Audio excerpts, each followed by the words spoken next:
Hola y bienvenidos nuevamente a tu canal Crianza con Revelación. Mil bendiciones y un fuerte abrazo para todas las personas que nos siguen, que están pendientes de todos los temas que aquí vamos a estar trabajando. Gracias a todos nuestros hermanos y amigos que están suscritos a nuestro canal. Te invito, si no lo has hecho, suscríbete para que estos mensajes lleguen cada vez más lejos y a más personas. Queremos bendecir a la mayor cantidad de familias, padres y personas que sean posible. Este es un canal que está utilizado o es utilizado por Dios para bendecir. Entonces, en esta oportunidad vamos a trabajar un tema. Vamos a hablar hoy acerca de la prevención del abuso en niños, abuso sexual en niños. Primero vamos a dar la definición de qué es abuso. Segundo, qué hacer si se confirma un caso de abuso. ¿A qué entidades debo dirigirme? ¿Cómo se restablecen los derechos de un niño que ha sido abusado, un niño, niña o adolescente que haya sido abusado? También aplica en casos de que de pronto la víctima sea un mayor de edad. eh, Debe conocerse cuáles son las rutas de atención en caso de abuso. Desafortunadamente nos encontramos con una realidad en la que de pronto el agresor o el victimario es miembro de esa misma familia. Entonces, cada uno de estos puntos hay que conocerlo. De pronto por temor, por miedo o por ignorancia, estos casos quedan impunes. Y la idea es que la justicia tenga conocimiento de estos casos y obviamente que no se revictimice al niño, la niña, adolescente o cualquier persona que está siendo víctima de esta situación. Entonces, por favor, quédate con nosotros. Vamos a estar analizando punto a punto este problema o este tema que de pronto se ha vuelto desafortunadamente muy común en nuestra ciudad y en el mundo entero. Entonces se hace necesario conocer cada uno de los aspectos que tienen que ver con el abuso sexual infantil.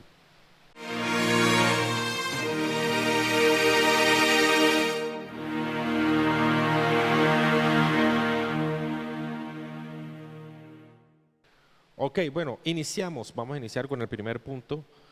Vamos a definir qué es abuso sexual. Entonces vamos a leer, igual vamos a publicar acá para que ustedes lean con nosotros la definición de abuso.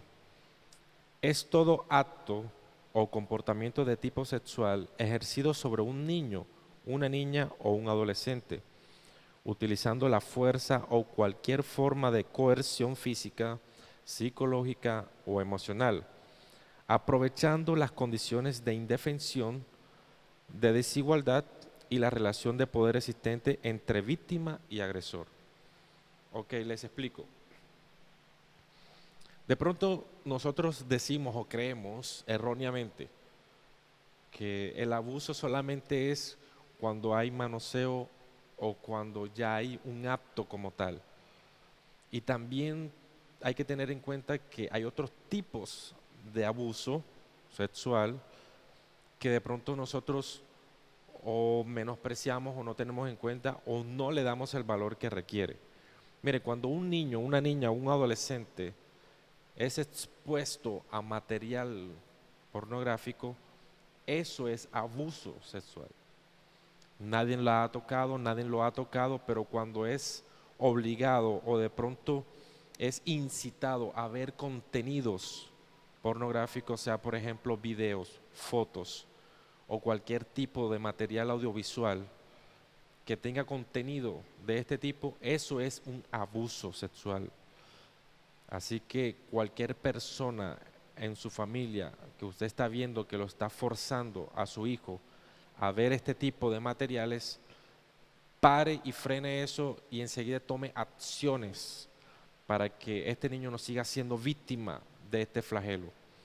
También, de pronto, cuando en familias, sobre todo numerosas, esto es muy común en el sector popular de nuestra ciudad, no sé si en los demás países se ve este tipo de situación social, en el que en una misma casa viven muchas familias y por ende cada habitación de esa casa se convierte casi que en una vivienda. ¿Cómo así? Que en la habitación vive o duerme papá, mamá y los hijos.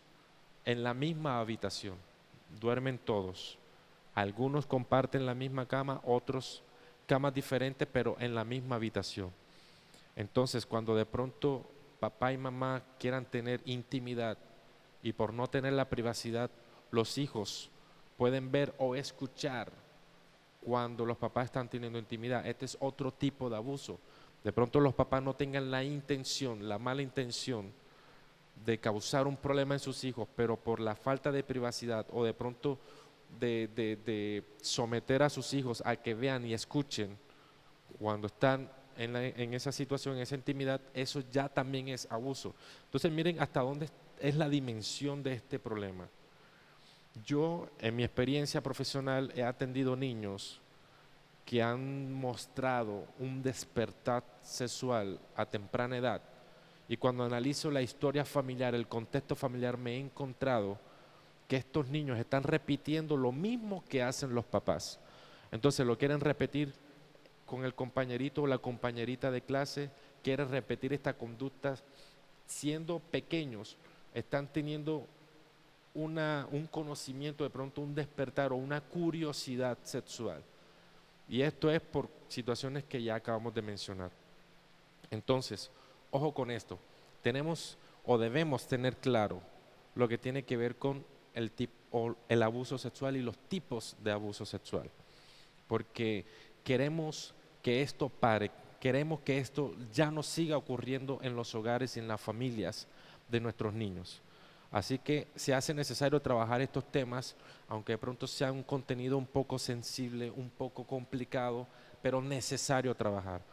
Entonces, ojo con esto, cualquier tipo de situación que acabamos de mencionar es un abuso sexual. Ahora, ¿qué hacer si ya confirmé, si de pronto descubrí o detecté un caso en el que de pronto mi hijo, mi hija, mi niño, mi niña está siendo abusado o ha sido abusado? ¿A qué entidad me debo dirigir? ¿Cuál es la ruta de atención? ¿Cómo es el protocolo a seguir? Lo primero que debes hacer es ir a una entidad de salud, llámese hospital, clínica. Aquí también están establecidos lo que son los pasos de salud o los caminos de salud. Cualquier entidad de salud está en la obligación de recibir estos casos, ya sea por urgencia, usted comunica la situación, ellos internamente manejan un protocolo en el que hacen todas las pesquisas o de pronto todos los estudios para confirmar el abuso.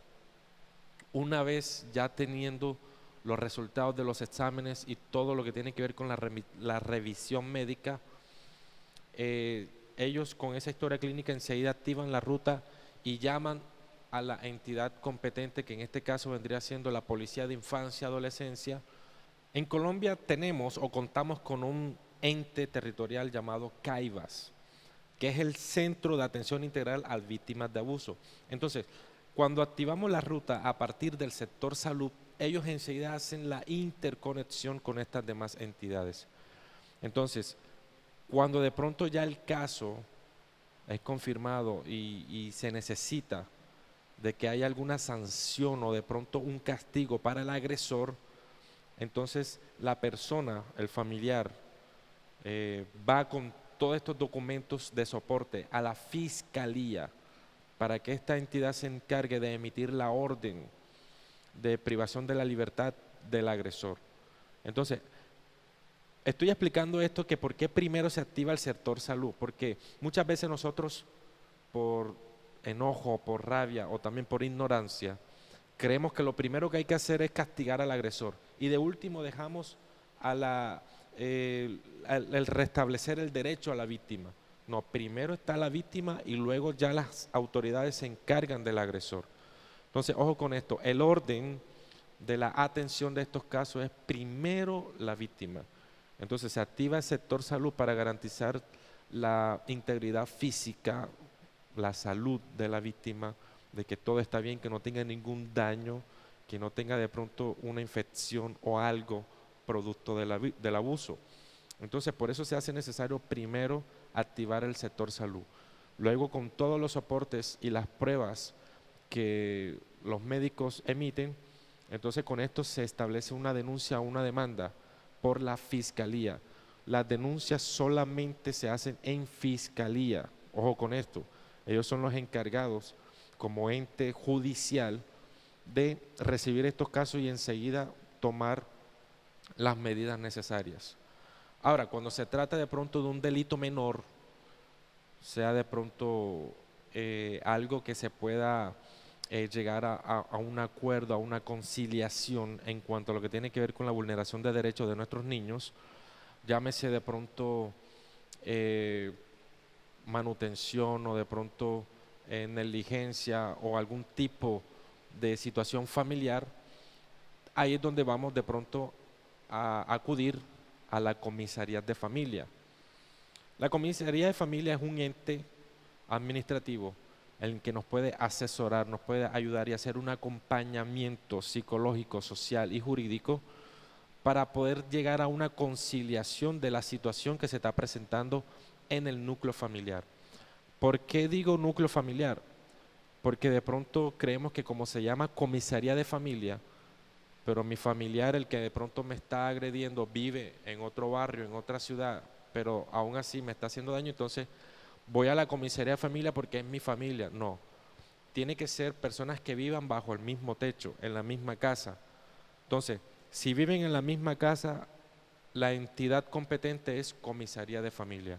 Ellos ahí nos van a poder ayudar, nos pueden asesorar y podemos llegar de pronto a emitir cualquier tipo de orden provisional para llegar a una conciliación y un arreglo de la situación. Pero ya cuando hablamos de casos en el que ya hay un delito como tal, tiene que ser fiscalía, ¿ok? Eso para tenerlo muy claro y para tenerlo en cuenta. Ahora, el bienestar, el ICBF, Instituto Colombiano de Bienestar Familiar, interviene cuando ya se hace necesario, aparte del acompañamiento psicológico y social, una, el colocar la custodia o de pronto otorgársela a un familiar diferente al que lo tiene en el momento, porque nos hemos encontrado situaciones en las que el agresor es el papá o incluso la mamá. Entonces, como no tienen las condiciones mentales, las condiciones morales para tener la custodia de estos niños porque le están vulnerando los derechos, entonces esto pasa a estar en posesión o en poder del Instituto Colombiano de Bienestar Familiar y ellos van a tener la capacidad de tomar la mejor decisión de quién podría de pronto hacerse cargo de sus niños y que pueda velar por todos sus derechos. Entonces ya íbamos teniendo claro cuáles son primero las competencias de cada uno de los entes que intervienen en el restablecimiento de derechos, cuál es su rol, cuál función cumple, para qué sirve. ¿Y qué hacer entonces si yo, como padre, o de pronto como vecino, veo y soy testigo o de pronto descubrí un caso de abandono, un caso de maltrato, un caso de abuso, un caso de negligencia? Yo tengo la capacidad de hacer el denuncio. De pronto usted por miedo no quiere que de pronto la persona se entere. Hay una línea de emergencia del ICBF y quiero que la anote y lo tenga ahí, puede hacer una denuncia anónima y es el 141. Usted llama a ese número, que es la línea directa de emergencia del ICBF, y usted expone el caso, comenta y dice toda la situación y ellos enseguida van a activar la ruta. Entonces, tenemos todos los medios y todos los recursos para nosotros poder garantizar la seguridad de nuestros hijos. De pronto nosotros como cristianos creemos y sabemos el poder de la oración, sabemos que tenemos que orar por nuestros hijos, pero también se hace necesario conocer cuáles son las entidades territoriales que nos pueden ayudar en este tipo de situación. De pronto estás pasando en un caso en el que tu hijo adolescente, producto de la droga, está generando problemas, violencia en la casa, te agrede a ti como madre, un hijo que de pronto se roba las cosas. ¿Qué hago? ¿A qué entidad me dirijo? Tú llamas a la policía, ok, ellos intervienen, sacan al joven de la casa, pero él vuelve y entra. Entonces, ¿quién me puede de pronto ayudar para que esta medida sea de manera permanente? Tiene que ser por obligación, primero, comisaría de familia y segundo, la fiscalía en caso de que ya esto pase a ser un caso muy grave. Y obviamente, pues como padres nos duele tomar estas medidas, pero si te ves en la obligación de hacerlo, tienes que hacerlo, ¿ok? Entonces, ya tenemos y conocemos los nombres de las entidades, para qué sirven y qué hacer en caso de que nuestros niños o niñas estén siendo víctimas de abuso sexual, ¿ok? Entonces, bueno, esto era una pequeña información que quería compartir para que sea de dominio y conocimiento de todos. Es necesario conocer y saber todos estos temas, ¿ok? Entonces, pues me despido, no sin antes decir que vamos a proteger y cuidar a nuestros niños, que son el tesoro de Dios y es el futuro, no solamente de nuestro país, sino también del mundo entero, en lo que tiene que ver con niños que se están levantando y que Dios está levantando una generación que tenga amor de Dios, que tenga el don del servicio de Dios y que sean usados por Dios para grandes cosas. Hay planes, propósitos de Dios para nuestra humanidad, para nuestro mundo, pero necesitamos que nuestros niños puedan formarse en un entorno seguro y saludable. Y eso depende de nosotros, ¿ok? Quiero que tengas presente y estés persuadido de que Satanás tiene un interés específico por nuestros niños y él quiere destruir a nuestros niños. En el libro de Éxodo, en el capítulo 10, hay un versículo en el que Faraón se niega a permitir que los hijos del pueblo de Israel salgan junto con ellos. Les dice el faraón, ok, salgan ustedes, los adultos, los ancianos, sus vacas, sus ovejas, pero los niños me los dejan aquí. O sea, él quería tener y mantener cautivo a los hijos del pueblo de Israel, así como Satanás también quiere cautivar a tus hijos y quiere dañarlos, pero es tu obligación velar por su seguridad y pelear por la integridad de tus hijos, ¿ok? Esa es nuestra principal obligación, nuestro principal objetivo. Y estamos aquí para ayudarte para eso. Así que espero que haya sido de bendición el tema que estamos trabajando el día de hoy. Nos vemos y los esperamos en una próxima oportunidad. Recuerda, suscríbete a nuestro canal, activa la campanita para que te llegue la notificación a tu celular la próxima vez que agreguemos otro contenido más. Mil bendiciones y un abrazo para todos.